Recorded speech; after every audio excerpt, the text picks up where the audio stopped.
Assalamualaikum warahmatullahi wabarakatuh. Hamdan syukran lillah, wassalatu wassalamu ala rasulillah, amma ba'd. Hai teman-teman semua, pada kesempatan kali ini saya akan membahas mind mapping atau peta konsep psikologi komunikasi dalam rangka untuk memenuhi tugas middle test mata kuliah psikologi komunikasi.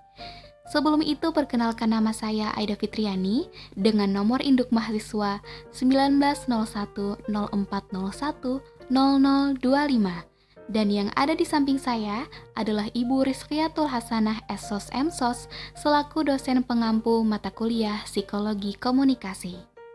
Baiklah, langsung saja yang akan saya bahas pada kesempatan kali ini adalah definisi psikologi komunikasi, peran psikologi dalam komunikasi, karakteristik manusia komunikan, sistem komunikasi intrapersonal, peran motivasi dalam proses komunikasi, dan yang terakhir, konsep diri dan atraksi interpersonal.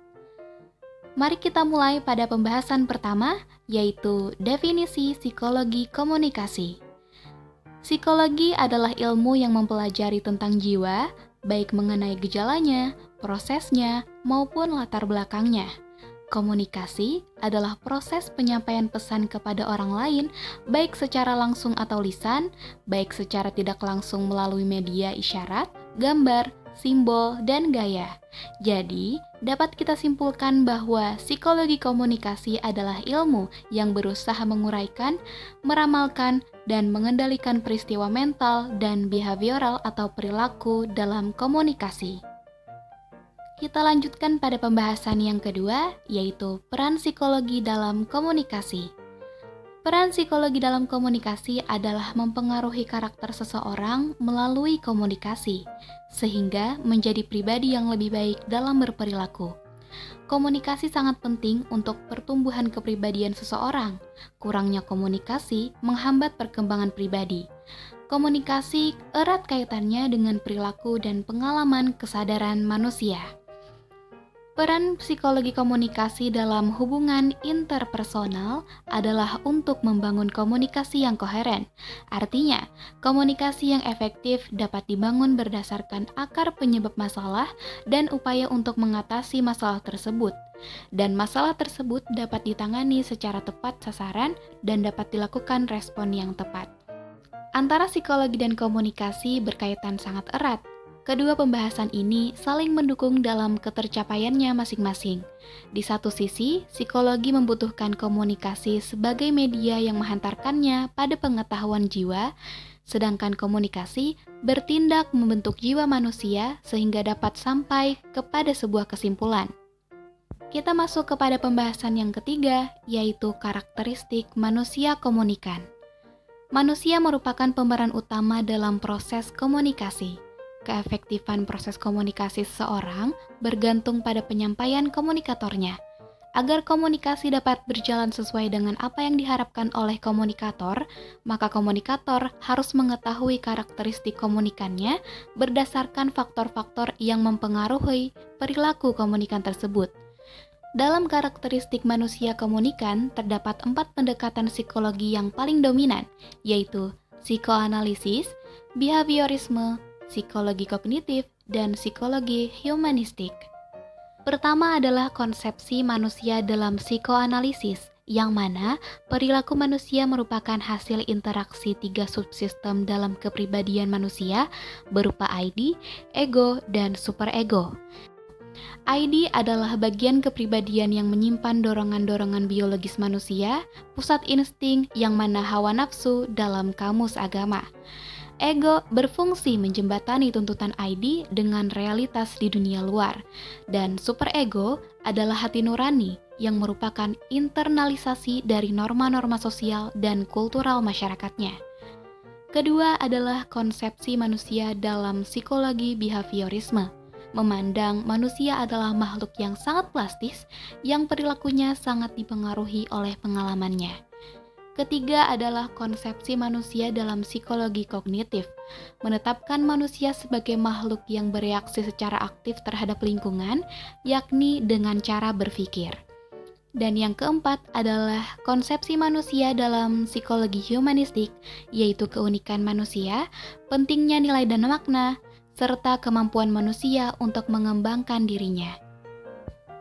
Sedangkan faktor-faktor yang dapat memengaruhi perilaku manusia komunikan, yakni faktor personal dan juga faktor situasional. Pada faktor personal terbagi menjadi dua, yaitu faktor biologis dan faktor sosiopsikologis.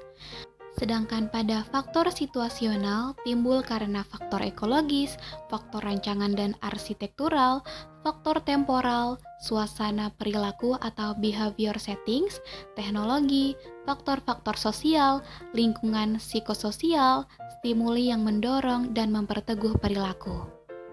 Kita lanjutkan pada pembahasan yang keempat, yaitu sistem komunikasi intrapersonal.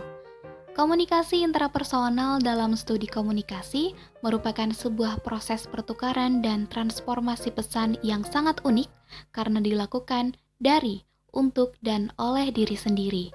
Dalam sistem komunikasi intrapersonal, terdapat beberapa proses komunikasi interpersonal yang meliputi sensasi dan persepsi. Sensasi adalah proses di mana alat indera menangkap stimuli. Tahap paling awal dalam penerima informasi adalah sensasi. Sensasi berasal dari kata sense, artinya alat penginderaan, yang menghubungkan organisme dengan lingkungannya. Bila alat-alat indera mengubah informasi menjadi impuls-impuls saraf dengan bahasa yang dipahami oleh otak, maka terjadilah proses sensasi. Sensasi adalah proses di mana alat indera menangkap stimuli. Persepsi. Persepsi merupakan proses menafsirkan stimuli dari alat indera menjadi sebuah informasi. Setelah stimuli ditangkap oleh alat indera kita, kemudian stimuli tersebut diproses untuk menangkap makna yang terdapat pada stimuli. Proses ini disebut dengan persepsi. Persepsi adalah proses aktif untuk menciptakan makna dengan cara menyeleksi, menyusun, dan menginterpretasi manusia, objek, peristiwa, situasi, dan fenomena lainnya. Persepsi bisa dikatakan sebagai sebuah proses aktif. Kita lanjutkan kepada pembahasan yang kelima, yaitu peran motivasi dalam proses komunikasi. Motivasi mengandung 3 komponen pokok, yaitu menggerakkan, mengarahkan, dan menopang tingkah laku manusia. Motivasi mengarahkan tingkah laku individu ke arah suatu tujuan, menguatkan intensitas dan arah dorongan-dorongan dan kekuatan individu tersebut. Tujuan motivasi sebagai seorang komunikator adalah menggerakkan atau memacu objek komunikan agar timbul kesadaran, membawa perubahan tingkah laku, sehingga tujuan dapat tercapai. Motivasi merupakan suatu proses psikologis yang mencerminkan interaksi antar sikap, kebutuhan persepsi, dan keputusan yang terjadi pada diri seseorang. Motivasi ini muncul karena sebagai akibat dari proses psikologis yang disebabkan karena faktor dalam diri seseorang yang disebut intrinsik dan faktor dari luar seseorang disebut faktor ekstrinsik. Jadi dalam proses berkomunikasi, motivasi bisa mempengaruhi pada komunikator maupun komunikat. Kita masuk pada pembahasan yang terakhir, yaitu konsep diri dan atraksi interpersonal. Konsep diri didefinisikan secara umum sebagai keyakinan, pandangan atau penilaian seseorang, perasaan dan pemikiran individu terhadap dirinya yang meliputi kemampuan, karakter maupun sikap yang dimiliki individu. Konsep diri merupakan penentu sikap individu dalam bertingkah laku. Artinya, apabila individu cenderung berpikir akan berhasil, maka hal ini merupakan kekuatan atau dorongan yang akan membuat individu menjadi kesuksesan. Sebaliknya, jika individu berpikir akan gagal, maka hal ini sama saja akan mempersiapkan pintu kegagalan bagi dirinya. Konsep diri dipengaruhi oleh faktor-faktor diantaranya pola asuh orang tua, kegagalan, depresi, dan kritik internal. Atraksi interpersonal adalah kesukaan pada orang lain, sikap positif, dan daya tarik seseorang. Atraksi interpersonal mempengaruhi dalam hal penafsiran pesan dan efektivitas komunikasi. Semakin kita menyukai seseorang tersebut, maka penilaian positif kita terhadap dia semakin meningkat. Begitu juga sebaliknya. Atraksi interpersonal dipengaruhi oleh faktor personal dan faktor situasional. Faktor personal timbul dari kesamaan karakteristik personal, tekanan emosional atau stres, harga diri yang rendah, dan isolasi sosial. Faktor situasional timbul dari daya tarik fisik atau physical attractiveness, ganjaran atau reward, familiarity, kedekatan, dan kemampuan. Mungkin itu saja yang dapat saya sampaikan. Semoga dapat dipahami dan bermanfaat untuk kita semua. Akhirul kalam, wassalamualaikum warahmatullahi wabarakatuh.